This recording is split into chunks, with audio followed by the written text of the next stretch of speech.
Hello everyone. দিনটা ছিল 17ই শ্রাবণ।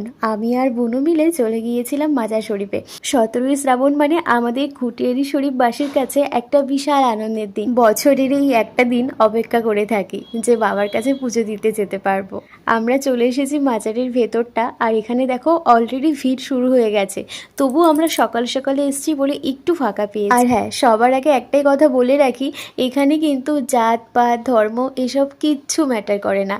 আমরা সবাই বাবার দুয়ারে যেতে পারি, সেখান থেকে আশীর্বাদ নিতে পারি। মাজারেরই ঠিক একটা পাশে এই পুকুরটা বানানো হয়েছে, যেখান থেকে আমরা সকল ভক্তরা হাত পাটা ভালো করে ধুয়ে নিয়ে তারপরে মাজারে প্রবেশ করতে পারি। যেহেতু একদম ভেতরে মেয়েদের অ্যালাউ নেই, সে কারণে এই যে তিনটে দাদা দাঁড়িয়ে আছে, তারা কিন্তু আমাদের প্রসাদগুলো বাবার কাছে নিবেদন করে দিচ্ছিল। তোমরা তো দেখতেই পাচ্ছ কত ভিড় হয়েছে। আমি তো ভিড় ঠেলে বেরিয়ে আসতে পারছিলাম না। বাবার কাছে একটাই চাওয়া, যেন সবার মনের ইচ্ছা তুমি পূরণ করে দিও। আর এই যে জানালাটা দেখছো, এই জানালার ওপারেই বাবা আছে। তাই আমরা সবাই জানালাতে আমাদের মনের সকল প্রার্থনা বেঁধে রেখে আসি, এই বিশ্বাসে যে বাবা একদিন আমাদের সবার মনের ইচ্ছা পূরণ করবে। জানো তো, এখানে আমি বছরে একবারই আসি। আমার বাড়ির খুব কাছে, কিন্তু প্রতিনিয়ত আসা হয় না। তবে হ্যাঁ, এই স্পেশাল দিনটা কিন্তু আমি কোনো বছরই হাতছাড়া করিনি। আর এই হলো সেই পবিত্র পুকুর। জানো তো, এই পুকুরের জল শোনা গেছে মক্কা থেকে আনা। এই পুকুরে কিন্তু তুমি তোমার মনের ইচ্ছা ফুল আকারে ভাসিয়ে দিতে পারো। বাবা যদি চায় তোমার মনের ইচ্ছা পূরণ করে দেবে, সত্তর তোমার কাছে সেই ফুল আবার ফিরিয়েও দেবে। এটা আমার সাথে কিন্তু বহুবার হয়েছে। আর জানো তো, এই পুকুরের জল কিন্তু কখনো শুকায় না, কারণ বাবা যেখানে আছে সেখানে তো সবসময় সবকিছু পরিপূর্ণ থাকবে, তাই না? আচ্ছা চলো, ভিডিওটা আজকে এখানে শেষ করছি। কেমন লাগলো অবশ্যই জানি। Hello everyone. দিনটা ছিল 17ই শ্রাবণ। আমি আর বুনু মিলে চলে গিয়েছিলাম মাজার শরীফে। 17ই শ্রাবণ মানে আমাদের ঘুটিয়ারি শরীফবাসীর কাছে একটা বিশাল আনন্দের দিন। বছরের এই একটা দিন অপেক্ষা করে থাকি যে বাবার কাছে পুজো দিতে যেতে পারবো। আমরা চলে এসেছি মাজারের ভেতরটা, আর এখানে দেখো অলরেডি ভিড় শুরু হয়ে গেছে।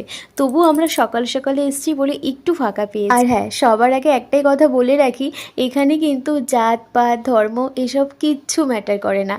আমরা সবাই বাবার দুয়ারে যেতে পারি, সেখান থেকে আশীর্বাদ নিতে পারি। মাজারেরই ঠিক একটা পাশে এই পুকুরটা বানানো হয়েছে, যেখান থেকে আমরা সকল ভক্তরা হাত পাটা ভালো করে ধুয়ে নিয়ে তারপরে মাজারে প্রবেশ করতে পারি। যেহেতু একদম ভেতরে মেয়েদের অ্যালাউ নেই, সে কারণে এই যে তিনটে দাদা দাঁড়িয়ে আছে, তারা কিন্তু আমাদের প্রসাদগুলো বাবার কাছে নিবেদন করে দিচ্ছিল। তোমরা তো দেখতেই পাচ্ছ কত ভিড় হয়েছে। আমি তো ভিড় ঠেলে বেরিয়ে আসতে পারছিলাম না। বাবার কাছে একটাই চাওয়া, যেন সবার মনের ইচ্ছা তুমি পূরণ করে দিও। আর এই যে জানালাটা দেখছো, এই জানালার ওপারেই বাবা আছে।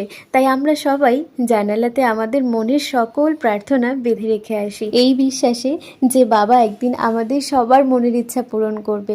জানো তো, এখানে আমি বছরে একবারই আসি। আমার বাড়ির খুব কাছে, কিন্তু প্রতিনিয়ত আসা হয় না। তবে হ্যাঁ, এই স্পেশাল দিনটা কিন্তু আমি কোনো বছরই হাতছাড়া করিনি। আর এই হলো সেই পবিত্র পুকুর।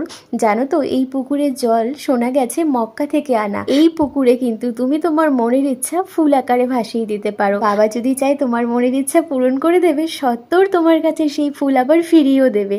এটা আমার সাথে কিন্তু বহুবার হয়েছে। আর জানো তো, এই পুকুরের জল কিন্তু কখনো শুকায় না, কারণ বাবা যেখানে আছে সেখানে তো সবসময় সবকিছু পরিপূর্ণ থাকবে, তাই না? আচ্ছা চলো, ভিডিওটা আজকে এখানে শেষ করছি। কেমন লাগলো অবশ্যই জানি।